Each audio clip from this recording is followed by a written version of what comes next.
செய்திகள்.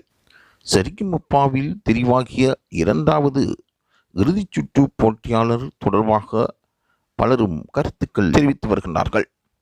உணர்ச்சியால் நிறைந்து வழிந்த அரங்கம். சரிகமபாவில் இரண்டாவது இறுதிச் சுற்று போட்டியாளர் கடந்த வாரம் டூயட் ரவுண்டில் தெரிவு செய்யப்பட்டிருந்தார். பல சுற்றுக்களில் தான் தெரிவு செய்யப்பட மாட்டனா என்று ஆவலாக இருந்தவரும் முதல்நிலை தெரிவாக தான் இருக்க மாட்டனா என்று எதிர்பார்த்திருந்தவரும் பல்வேறுக்கு மத்தியில் தனது கடந்த கால சங்கீத வாழ்க்கை தொடர்பாக பேட்டியில் வழங்கியிருந்தவருமான ஸ்ரீஹரி அவர்கள் டூயட் ரவுண்டில் தெரிவு செய்யப்பட்டது பலருக்கும் ஆறுதலை அளித்திருக்கின்றது. ரசிகர்களுக்கு மத்தியில் அவர் ஒவ்வொரு வாரமும் சிறப்பாக பாடி மக்களின் ஆதரவையும் பெற்று வருவதற்கு தயங்கவில்லை.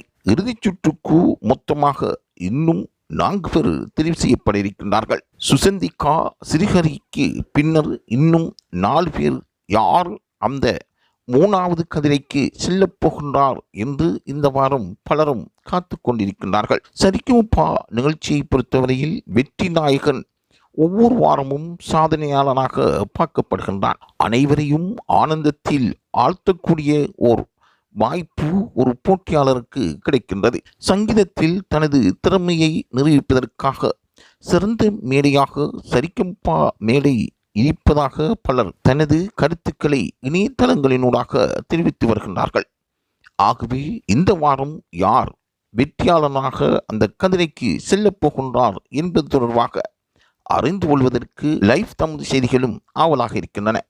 தொடர்ந்தும் இது போன்ற தகவல்களை பெற்றுக்கொள்வதற்கு லைவ் தமிழ் செய்தியுடன் இணைந்திருங்கள்.